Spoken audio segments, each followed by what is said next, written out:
عنہ فرماتے ہیں کہ رسول کریم صلی اللہ علیہ وآلہ وسلم نے ارشاد فرمایا، اللہ اکبر۔ دیکھیے، کہیں کہا گیا کالا کالا نبی صلی اللہ علیہ وسلم، کہا گیا کالا کالا رسول اللہ صلی اللہ علیہ وسلم، کہیں کہا گیا کالا کالا ابو القاسم صلی اللہ علیہ وسلم۔ کیسے رنگ ہے؟ حضرت عائشہ بھی روایت کرتی ہیں حضور کی حدیث، تو کبھی نہیں کہتی کہ کالا کالا زوجی، میرے شوہر نے کہا، وہ بھی کہتے ہیں کالا کالا رسول اللہ، میرے رسول نے کہا۔ حضرت عباس روایت کرتے ہیں تو کبھی نہیں کہتے کہ میرے بھتیجے نے کہا، وہ بھی کہتے ہیں کالا کالا رسول اللہ صلی اللہ علیہ وسلم۔ اللہ اکبر۔ حضرت علی روایت کرتے ہیں، حضرت علی حضور کے بھائی لگتے ہیں نا، تو کبھی نہیں کہتے کالا کالا اخی، میرے بھائی نے کہا، وہ بھی کہتے ہیں کالا کالا رسول اللہ صلی اللہ علیہ وسلم۔ اللہ اکبر۔ یار رسول کا رشتہ کتنا بڑا رشتہ ہے۔ تو کوئی نہیں کہتا میرے شوہر نے کہا ہے، کوئی نہیں کہتا میرے بھتیجے نے کہا ہے، کوئی نہیں کہتا کہ میرے بھائی نے کہا ہے، سارے کہتے ہیں میرے رسول نے کہا ہے۔ تو یار یہ کتنا بڑا رشتہ ہے، کتنا عظیم رشتہ ہے، تو اس رشتے کے ساتھ فخر ہوتا ہے، ناز ہوتا ہے۔ اللہ اکبر۔ تو یہ کیا کہتے ہیں؟ کالا ابو القاسم۔ اب یہ کہتے ہیں کالا کالا رسول اللہ صلی اللہ علیہ وسلم۔ رسول کریم صلی اللہ علیہ وسلم نے ارشاد فرمایا، اُرِدَتْ عَلَيَّ النَّارُ، میرے اوپر جہنم کو پیش کیا گیا، میں نے جہنم کا ملاحظہ کیا تو میں نے وہاں ایک عورت کو دیکھا، اس کی ایک بلی تھی، اس بلی کی وجہ سے اس کو میں نے عذاب میں مبتلا دیکھا۔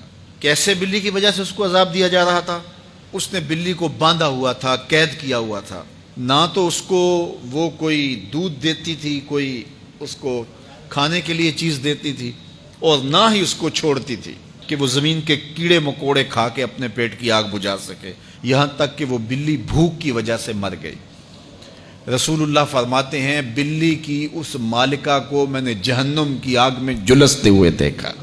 اور عمر بن عامر الخزائی، بنو خزاعہ کا شخص عمر، اس کو میں نے دیکھا اپنی انتڑیوں کو جہنم کی آگ میں دھکیل رہا ہے، اس کی انتڑیاں نکلی ہوئی ہیں اور جہنم کی آگ میں گھسیٹتی ہوئی اس کی انتڑیاں جا رہی ہیں۔ یہ پہلا شخص تھا جس نے سائبہ بنائے تھے، جانوروں کے کان چیر دیے اور بتوں کے نام پہ چھوڑ دیے، یعنی سب سے پہلے بت پرستی کا آغاز عرب میں کرنے والا بنو خزاعہ کا عمر بن عامر یہ تھا۔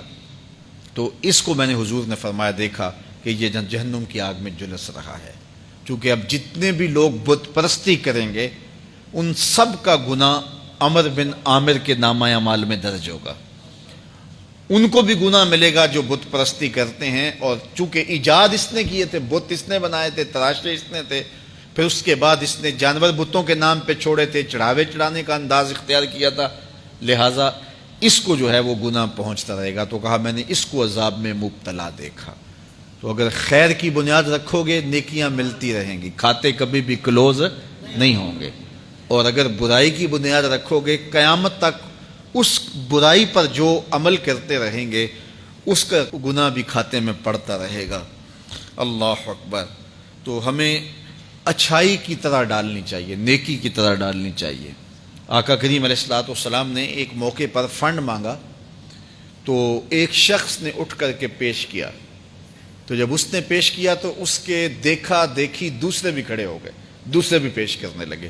بعض کا سارے خاموش ہوتے ہیں، کوئی ہمت نہیں کرتا، تو ایک کھڑا ہوا تو اس کو دیکھ کے دوسرے بھی کھڑے ہو گئے۔ تب حضور نے فرمایا تھا من سنّا فی الاسلام سنتن حسنۃ فلہ اجرھا، جس نے اسلام میں کوئی اچھا طریقہ رائج کیا اس کو اس کا اجر ملے گا، اور پھر اس کی دیکھا دیکھی جس نے بھی کوئی اچھا کام کیا اس کا اجر بھی اس کے اجر کی کمی کے بغیر اس کے کھاتے میں بھی داخل ہوتا رہے۔ اس لیے نیک، اور میں کئی لوگوں کو جانتا ہوں کہ جو جمعۃ المبارک کے اجتماع میں، پیر کے اجتماع میں لوگوں کو لے کے آتے رہے، کسی وجہ سے وہ خود نہیں آتے لیکن جن کو لے کے آتے رہے وہ اب بھی آ رہے ہیں، تو وہ اگرچہ نہیں آ رہے اور کچھ فوت بھی ہو گئے ہیں، تو جو جن کو لے کر آئے